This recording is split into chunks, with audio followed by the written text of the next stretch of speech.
রাকিব বাবা, তুই কিন্তু বাইরে সাবধানে চলাফেরা করিস। এই গ্রামে কিন্তু একটা পেতনি দেখা গেছে, বুঝছা? বন্ধু, গ্রামে যে পেতনিটা আক্রমণ করছে, সে পেতনিটা কিন্তু অনেক লোককে মেরে মেরে ফেলছে, খেয়ে ফেলছে। এখন আমরা কি করব? তুই এখন কিছু কর। তুই চিন্তা করিস না, আমি দেখতেছি কি করা যায়। বন্ধু, এখন তুই বর্ষা, তুই দেখ কিছু করতে পারিস নাকি, না হলে আমরা তো গ্রামে বাঁচতে পারবো না।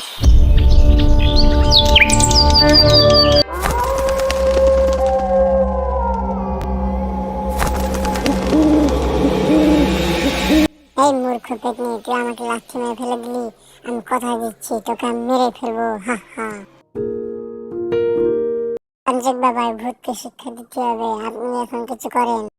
ওই ভূতকে যখন তুই শিক্ষা দিতে চাস, তাহলে আমি তোকে একটা শক্তি প্রদান করছি, যে শক্তি দিয়ে তুই ভূতকে মেরে ফেলতে পারবি। আচ্ছা তান্ত্রিক বাবা, দেন, আমি শক্তি নেওয়ার জন্য প্রস্তুত।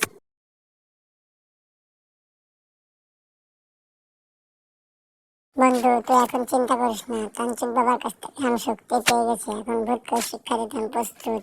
হ্যাঁ, আমি চাই তুই সফল হ।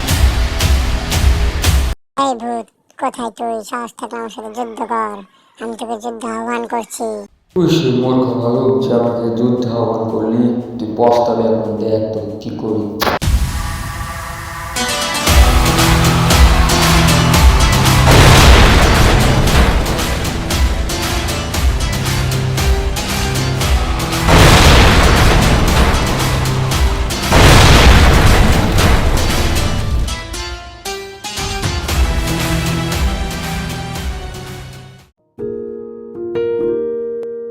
বন্ধু, তোকে ধন্যবাদ, তুই আমাদের গ্রামটাকে পেতনির হাত থেকে বাঁচিয়ে দিলি।